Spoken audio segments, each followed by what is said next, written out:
when my HOA drained a natural spring that had flowed on my property for generations, claiming flood risk. They had no idea they were unleashing nature's perfect revenge. As their manicured lawns turned to swamps and designer kitchens flooded with the very water they tried to control, I uncovered a web of corruption that went deeper than anyone imagined. "They can't take your water," my wife Sarah yelled as she slammed the official HOA notice on our kitchen table. I picked up the paper with shaking hands, reading the words that would turn our peaceful life upside down. The natural spring that had bubbled on my family's property for over 100 years was now labeled a flood hazard by the Cascade Heights HOA. Victoria Reed, our HOA president, had been eyeing my spring since she moved in 6 months ago. She called it an eyesore during her very first neighborhood walkthrough. "That muddy puddle brings down property values," she sneered, not bothering to learn that this puddle provided fresh water for local wildlife and kept our section of the neighborhood naturally cool during scorching summers. The notice gave me 30 days to eliminate the water source or face daily fines of $500. I felt sick to my stomach. This spring wasn't just water. It was my grandfather's legacy. He built stone pathways around it, planted willows that now stood 40 foot tall, and taught me to skip rocks across its surface when I was 5. 2 days later, I attended the emergency HOA meeting armed with photos of the spring through different seasons and a petition signed by 12 neighbors who loved it. Victoria sat at the head table like a queen on her throne, flanked by her loyal board members. Martha, my next-door neighbor who'd always borrow cups of sugar, now sat beside Victoria, avoiding my eyes. "The spring posed a significant risk to our community's foundations," Victoria announced, holding up a thick report. "This geological survey confirms potential flooding could cause millions in damage." I stood up, my legs trembling, but my voice steady. "That spring has existed since before these houses were built. There's never been a single flood incident. Times change. Water tables shift," Victoria countered smoothly. "We can't risk our children's safety for sentiment." "What children?" I asked. "The nearest house with kids is 3 blocks away." The room buzzed with whispers. Some neighbors nodded in agreement with me, but others looked worried, whispering about their mortgages and insurance rates. Martha suddenly spoke up. "I've noticed more mosquitoes lately. Standing water breeds disease." She still wouldn't meet my eyes. That's when I realized this wasn't about flooding at all. Victoria wanted my property value to drop, so her developer friend could buy it cheap. I'd overheard her at the summer barbecue talking about maximizing land use potential in our area. "I demand to see this geological survey," I said. "Who conducted it? When did they visit my property?" Victoria's smile tightened. "The report is confidential to protect the surveyor from harassment." "That's not how property assessments work," called out Mr. Peterson, a retired lawyer from down the street. "The homeowner has a right to review any reports about their land." Victoria's face reddened. "We're not here to debate procedure. All in favor of the spring removal?" 7 hands shot up, all board members and their close friends. The motion passed. As people filed out, I caught Martha in the parking lot. "Why are you doing this? You used to bring your grandkids to feed the ducks at my spring." She glanced around nervously. "Victoria promised to approve my home addition if I supported her. I need that extra bedroom for when my daughter visits." My heart sank. Victoria was buying votes with favors. I drove home in a daze, wondering how to fight a system rigged against me. That night, I couldn't sleep. Around 2 a.m., I heard vehicles outside. Peeking through my curtains, I saw 2 trucks parked near my property line. Dark figures moved in the moonlight, carrying equipment toward my spring. I grabbed my phone and flashlight, racing outside in my pajamas. "Hey, this is private property." The men froze.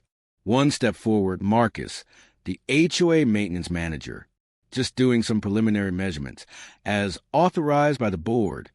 At 2 a.m., without notifying me, Victoria emerged from the shadows, clipboard in hand. "The HOA has 24-hour access rights. For safety inspections, it's in your contract. This is an inspection.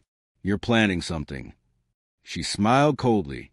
"We're being proactive about resident safety. Go back to bed." I stood my ground until they left, but I knew they'd return. The next morning, I called 3 lawyers. 2 declined after hearing HOA dispute, and the third won a $5,000 retainer just to review my case. Desperate, I visited the county records office. Hours of searching revealed something shocking. The geological surveyor Victoria hired was her brother-in-law, whose license had been suspended 2 years ago for falsifying reports. I also discovered that Cascade Heights was built on an ancient watershed system. My spring wasn't just decorative. It was a crucial pressure release for underground water flow. Blocking it could cause serious problems for the entire neighborhood. Armed with this information, I requested another HOA meeting. Victoria denied it, citing no new evidence. But I had one more card to play. I created a simple website with all my findings, including photos of the spring's 100-year history and the truth about the fake geological report. Then I shared it on our neighborhood Facebook group. Within hours, comments poured in. Some residents remembered the spring's history. Others questioned the rushed decision. A few board members privately messaged me, admitting they felt pressure to vote yes. Victoria responded by sending cease and desist letters, claiming defamation. But truth isn't defamation, and I kept posting. Then came the turning point. Mrs. Henderson, who had lived in Cascade Heights for 60 years, posted a comment that changed everything. That spring saved our neighborhood during the 1978 drought. When the city water failed, we all got our drinking water from that spring. It's not just pretty, it's essential. Suddenly, people were listening. They shared their own memories, their doubts about Victoria's motives. The tide was turning, but Victoria wasn't finished. That night, I received an anonymous call. Drop the website or you'll regret it. The voice was disguised, but I recognized the threat in its tone. The sound of heavy machinery jolted me awake at dawn. Industrial pumps lined my property border, their engines roaring as they sucked water from my spring. Victoria stood supervising, designer sunglasses hiding her eyes while Marcus directed workers in orange vests. I ran outside, still in my pajamas. "Stop. This is illegal." Victoria turned unfazed. Article 7, Section 3 of the HOA bylaws. We have authority to address immediate safety hazards. She waved official-looking documents. Judge Keller signed this emergency order last night. My spring, which had flowed crystal clear for generations, was turning into a muddy pit before my eyes. 100-year-old lily pads shriveled as water levels dropped. A family of ducks waddled confusedly around their disappearing home. I called 911, but the operator said it was a civil matter. I called animal control about the displaced wildlife, but they needed 48 hours' notice. I felt helpless as my family's legacy drained away through industrial hoses. Sarah emerged with her phone, recording everything. "This is criminal," she said, her voice shaking with anger. Marcus stepped forward. "Ma'am, I need you to stop filming. This is private HOA business." "This is my property," I countered. "And that's my spring you're destroying." By noon, the spring was gone. A crater of cracked mud remained where water once sparkled. The willow trees already showed signs of stress, their leaves curling. Martha appeared at her fence line that afternoon, planting new roses. "Sorry about your water feature," she said without looking up. "But property value should improve now." I stared at her in disbelief. "You do realize that spring fed the groundwater for this entire area?" She shrugged. "Victoria says the city water system is perfectly adequate." That evening, I met with Sam, a hydrologist friend from college. He studied my property maps and historical surveys, his face growing increasingly concerned. "This is bad," he muttered. "Really bad. Your spring wasn't just decorative. It was a pressure release valve for the entire aquifer system. What happens? Without it, the water has to go somewhere. It'll find the path of least resistance, probably through people's basements." I felt a glimmer of hope. If I could prove the spring's importance, maybe I could force him to restore it. We spent the next week gathering data. Sam installed monitoring equipment around the neighborhood, measuring soil moisture and groundwater levels. The readings were alarming. Pressure was building rapidly. I tried presenting this information at the next HOA meeting, but Victoria had changed the rules. Only board members can add agenda items now, she announced smugly. Frustrated, I went public. Local news picked up the story. Historic spring destroyed by HOA. Reporters interviewed Mrs. Henderson about the 1978 drought. Environmental groups expressed outrage. Victoria fought back with her own media campaign. She hired a PR firm to paint me as a disgruntled homeowner spreading misinformation. They released statements about modernizing infrastructure and protecting families. The battle escalated. Victoria filed a lawsuit for defamation. I countersued for property damage. Legal bills mounted on both sides. Then the first basement flooded.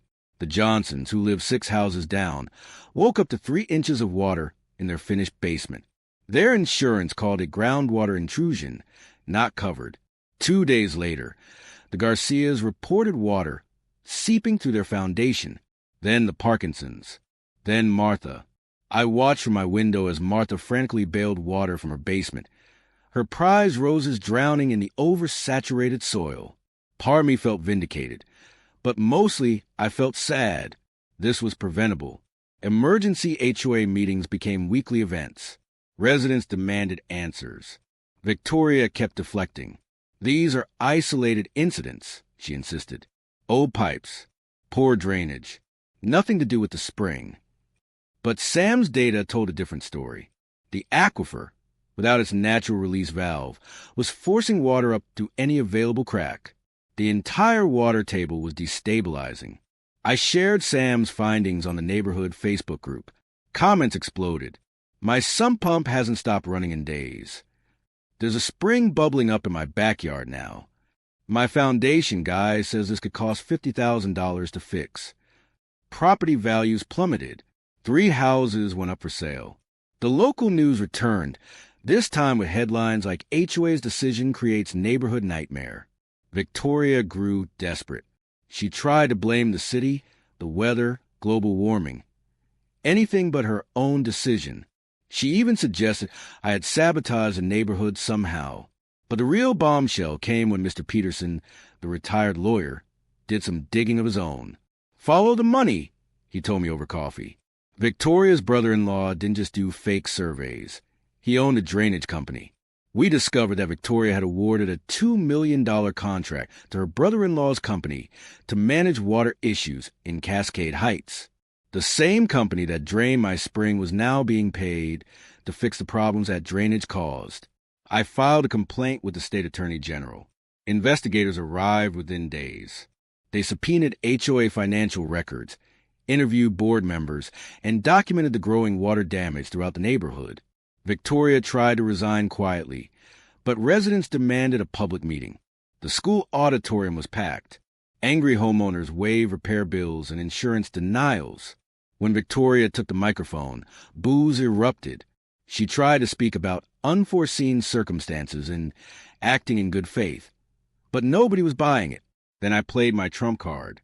Sarah had continued recording that morning when they drained my spring. In the background of one video, barely audible, Victoria could be heard telling Marcus, "Once property values drop, my developer friends will buy up the whole block. We'll all make millions." The auditorium exploded. People shouted for Victoria's arrest. Board members resigned on the spot.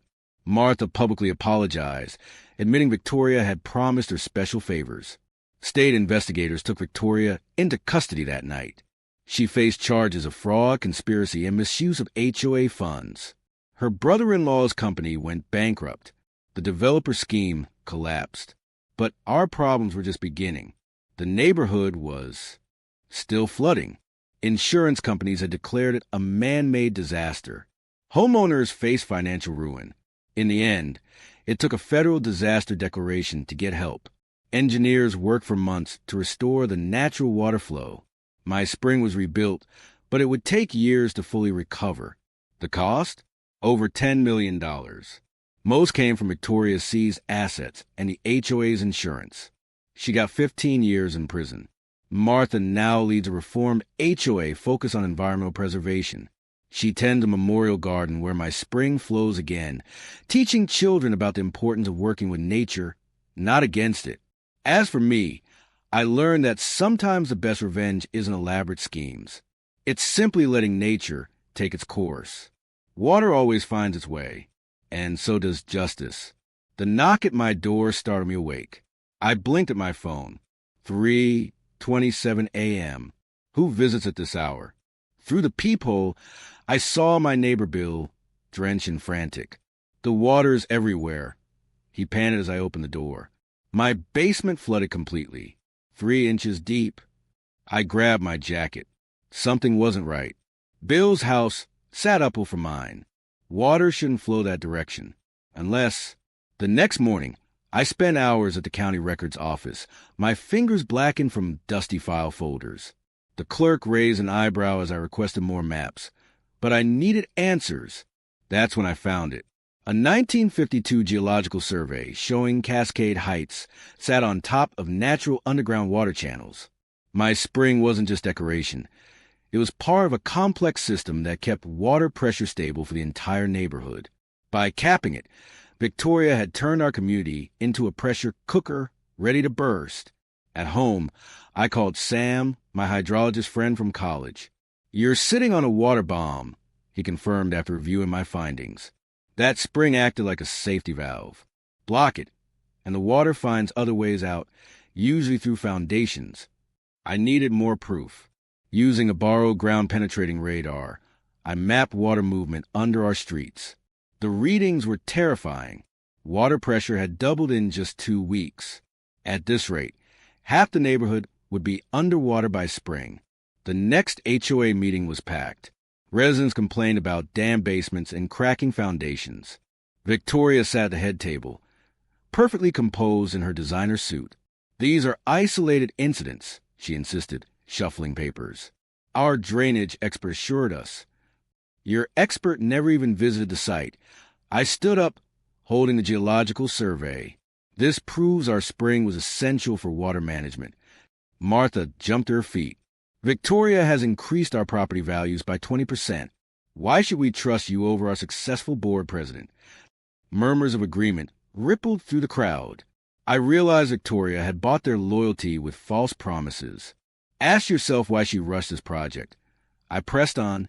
"Why hire consultants who never inspect the property? Why ignore decades of natural balance?" Victoria's smile tightened, motioned to adjourn this. "Wait," Bill interrupted. "My insurance adjuster says the flooding is from disrupted groundwater. They won't cover the damage." The room erupted in worried chatter. Victoria banged her gavel repeatedly, but order wouldn't return. I met Sam outside afterward. "There's something else," he whispered, glancing around nervously. I traced the drainage contractor. "It's owned by Victoria's brother-in-law. She's getting kickbacks." "Can you prove it?" "Working on it. But be careful. She's got powerful friends." That evening, I installed security cameras around my property. If Victoria was corrupt, she might try anything to silence me. Sure enough, at midnight, I caught footage of someone tampering with my water meter. The figure wore a hood, but I recognized Marcus, the HOA maintenance manager. He was trying to frame me for the flooding. I backed up the video to 3 separate drives. This was bigger than I'd imagined. The following week, more basements flooded. The community pool cracked from underground pressure. Even Victoria's allies began questioning her decisions. I spent nights researching water rights law, discovering the HOA had violated multiple state regulations. They needed permits for major drainage changes, permits they never obtained. Library. I found newspaper articles about Victoria's previous HOA. She'd resigned subtly after financial irregularities. The pattern was clear, but I needed solid evidence. Then Martha appeared at my door, mascara running down her cheeks. "My roses are dying," she sobbed. "The yard's completely waterlogged." Victoria promised this would never happen. "Did she promise you anything else?" I asked gently. Martha hesitated, then nodded. A board position. Extra votes on landscaping committees. But now, she gestured helplessly at her ruined garden. I showed her my research. Her eyes widened with each document. "She's been playing us all," Martha whispered. "Will you help me expose this?" She straightened her shoulders. "Yes, I have emails." She offered several. Residents promised special treatment for support.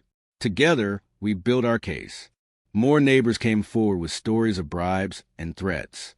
Victoria had created a network of corruption, all to line her pockets. The state finally took notice when I filed a formal complaint with the Department of Environmental Protection. Investigators arrived, taking water samples and interviewing residents.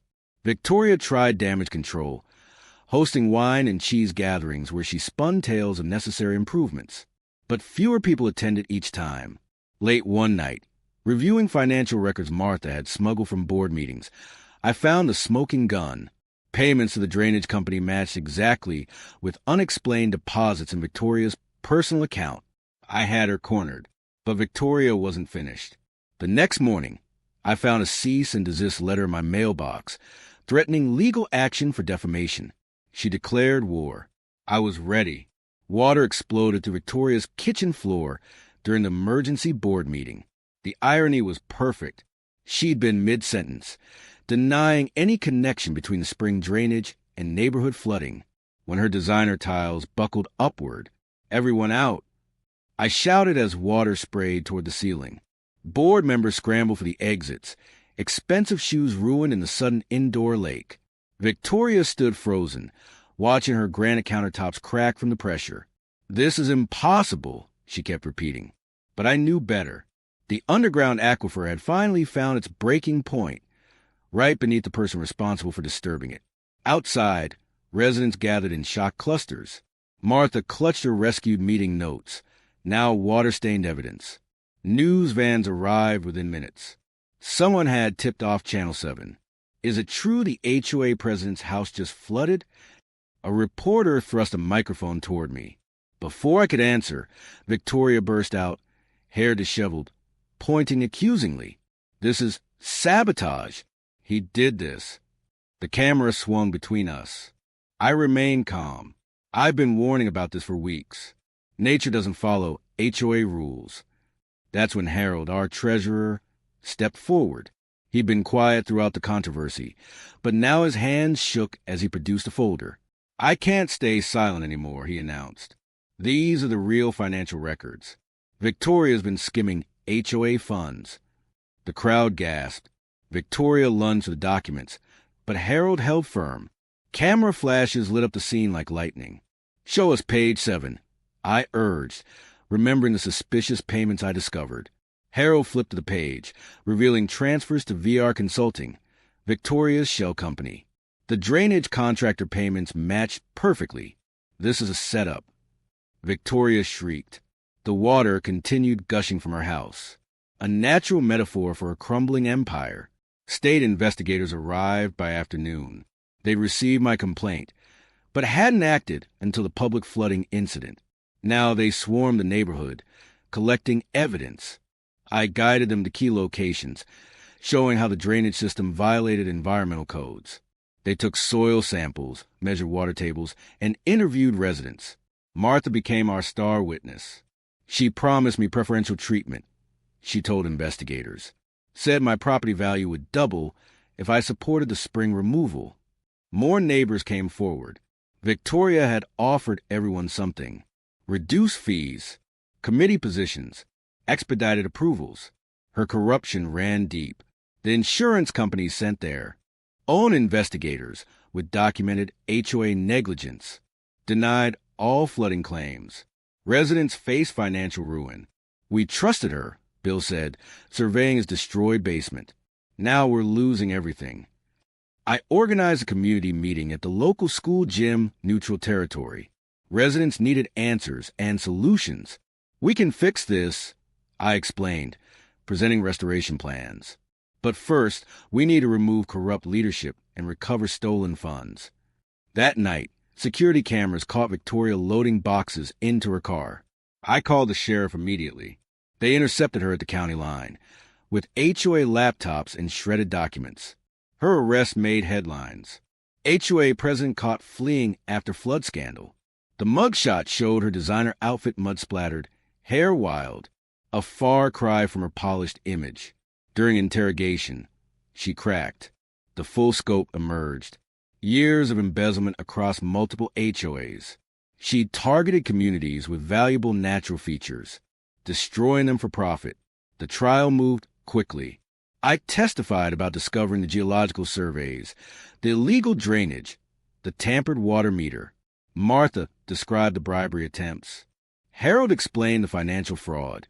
Victoria's defense claimed she'd acted for community benefit, but prosecutor Sarah Chin systematically destroyed each argument.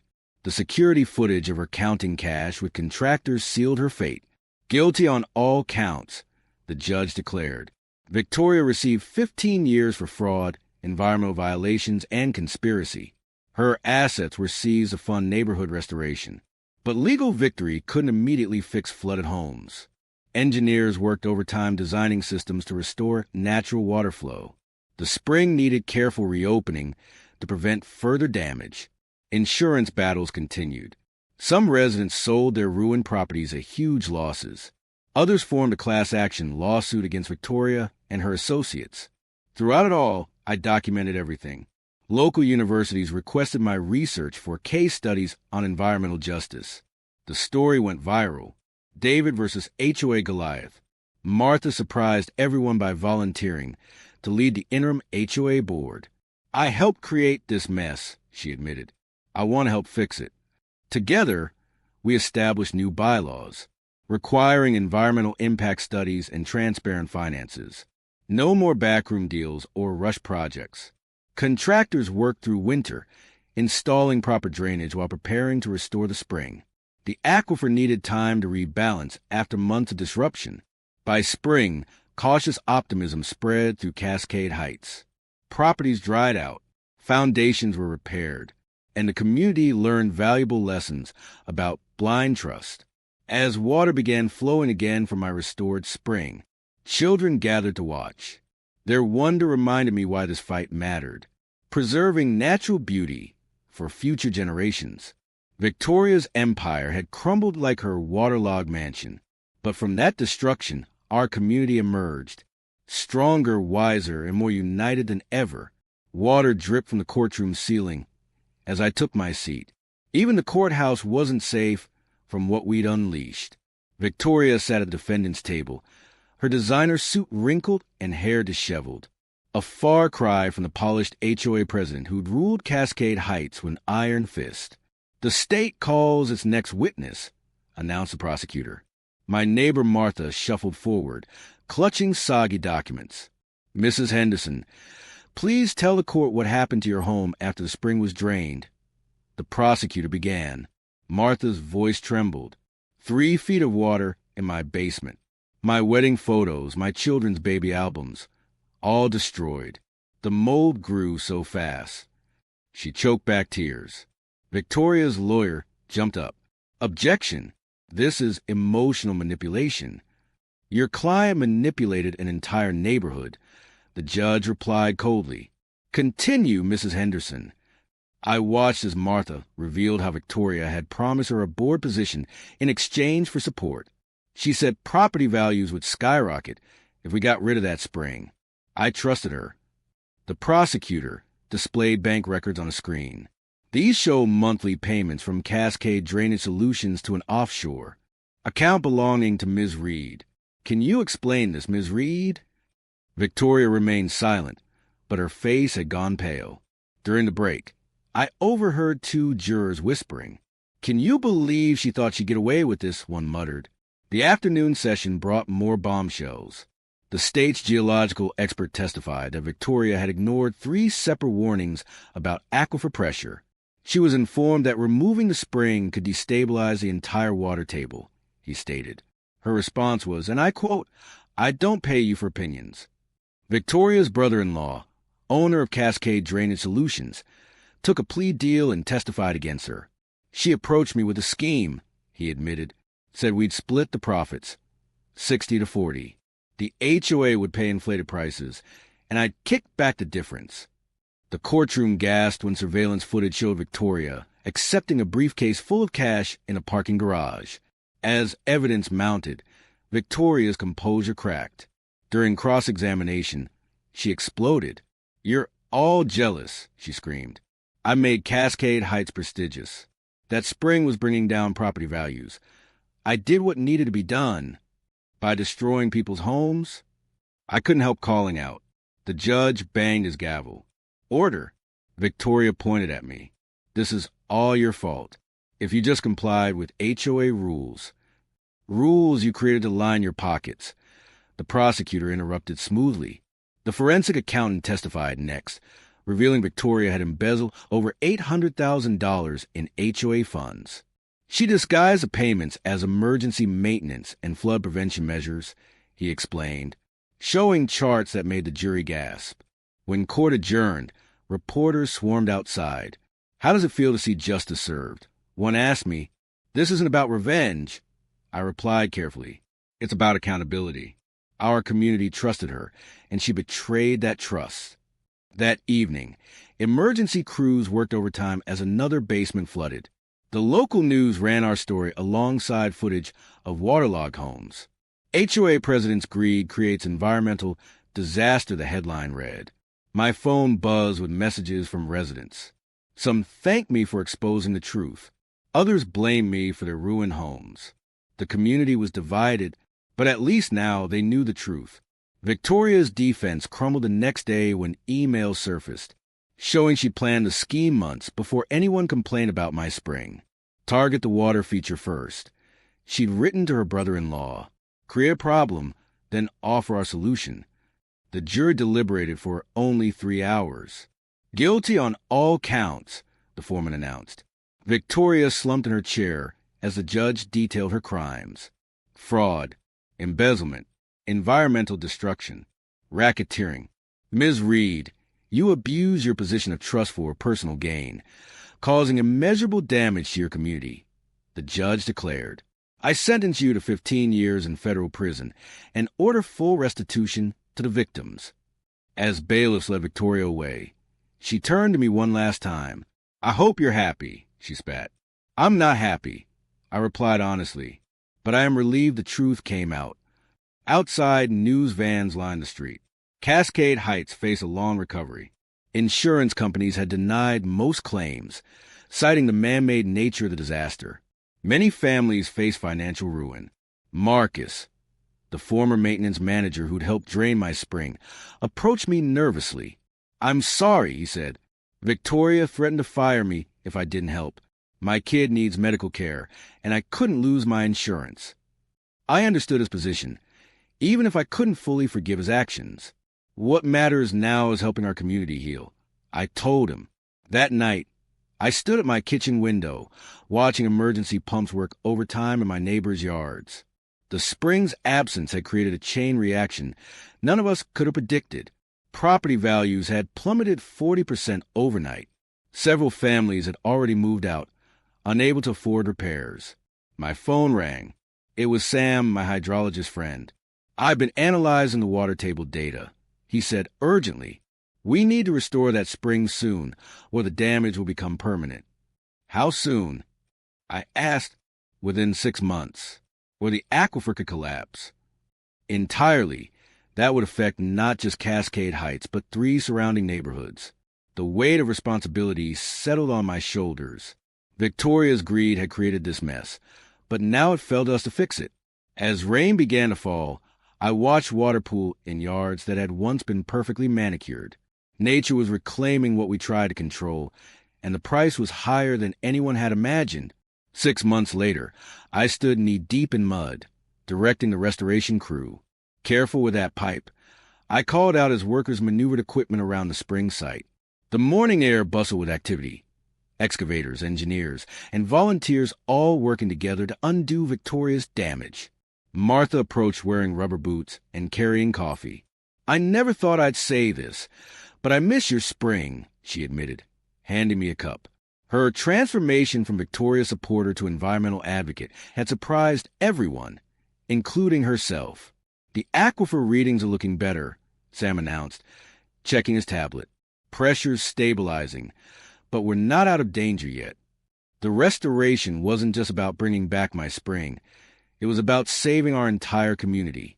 Federal disaster funds, combined with Victoria's seized assets, barely covered the costs. Every resident had pitched in. from the elderly couple who made sandwiches for workers to teenagers who helped clear debris. 3 weeks into restoration, we had our first major setback. A utility line Victoria had illegally installed without permits ruptured, flooding the work site. Progress halted as we dealt with contaminated soil and damaged equipment. This is exactly what Victoria wanted. One frustrated neighbor complained at an emergency meeting. Even from prison, she's still causing problems. No, I corrected firmly. This is what happens when someone cuts corners. We're doing this right, even if it takes longer. The breakthrough came unexpectedly. While excavating, we discovered an old Native American water management system, stone channels that had naturally regulated the spring for centuries before modern development. Our indigenous consultant, Dr. Sarah Clearwater, was amazed. Your spring wasn't just decorative, she explained to the gathered crowd. It was part of a sophisticated network that kept this entire area in balance. This discovery changed everything. Instead of simply restoring the spring, we incorporated traditional wisdom with modern engineering. The project became a model for sustainable development, attracting attention from environmental groups nationwide. Local schools brought students to learn about water ecology. Martha started a community garden using responsible irrigation methods. Even former skeptics began to understand a connection between nature and neighborhood health. The day we finally reopened the spring, hundreds gathered to watch as the first clear water bubbled up. Children cheered, and adults wiped away tears. The sound of flowing water, absent for so long, felt like music. I want to thank everyone who believed in this project, I said to the crowd, especially those who initially opposed it but were willing to learn and change. Martha stepped forward as the new HOA president. I'm proud to announce our revised bylaws. From now on, all environmental decisions require community input and expert consultation. The transformation extended beyond water management. Property values began recovering as our story attracted environmentally conscious buyers. Cascade Heights became known not for its HOA drama, but for its innovative approach to suburban ecology. 6 months after restoration, our neighborhood hosted its first spring festival. Artists painted murals depicting the aquifer system. Local restaurants served dishes using herbs from Martha's community garden. Children splashed in designated areas of the spring, their laughter echoing through the neighborhood. Victoria's former mansion, seized by authorities, became the Cascade Heights Environmental Education Center. Inside, displays explained the disaster and its lessons. A prominent exhibit featured the corrupt emails and fake geological reports, serving as a warning about unchecked power. I often gave tours, sharing our story with visitors. The spring taught us that everything's connected. I'd explain. When we try to control nature without understanding it, we create problems we can't predict, can't foresee. Not everything was perfect. Some families never returned, their trust in the community broken. Others still struggle with repair costs. But we learned to work together, to question authority when necessary, and to respect the natural systems that sustained us. 1 year after restoration, the spring received official protection status. No future HOA could drain it without extensive environmental review. We created legal safeguards to prevent another Victoria. The most satisfying moment came during a surprise inspection. State officials confirmed our aquifer had fully stabilized. Your community's response to this crisis is remarkable, the lead inspector said. You've turned a disaster into a blueprint for environmental stewardship. Martha and I often sat by the spring in the evenings, watching fireflies dance over the water. Remember when I complained about your gaudy water feature? She'd laugh. I was such a fool. We all were. I'd reply, we let someone convince us that nature was the enemy. The spring had become more than water. It was a symbol of resilience and redemption. Families picnicked on its banks. Wedding photographers used it as a backdrop. New residents learned its story and pledged to protect it. As I write this, children are learning to identify native plants in our educational garden. Solar panels power the community center. Rain barrels collect water for irrigation. We've become the change we needed. Victoria served her time and disappeared from public view. Last I heard, she was living quietly in another state. Sometimes I wonder if she ever understood the magnitude of what she'd done, not just the environmental damage, but the breach of trust. The spring flows clear and strong now, its gentle sound a constant reminder of nature's persistence and power. What began as one person's greed became a community's awakening. We learned that sometimes the greatest disasters lead to the most meaningful transformations. As I watched new families move in, drawn by our story of environmental recovery, I realized Victoria inadvertently gave us a gift. She showed us what happens when power goes unchecked, when profit trumps responsibility, when we ignore nature's warnings. Now, every bubbling surge of spring water whispers the same message: respect, balance, and vigilance. The spring that Victoria tried to destroy became the heart of our reborn community, a testament to what happens when people choose cooperation over control, understanding over dominance, and harmony over profit.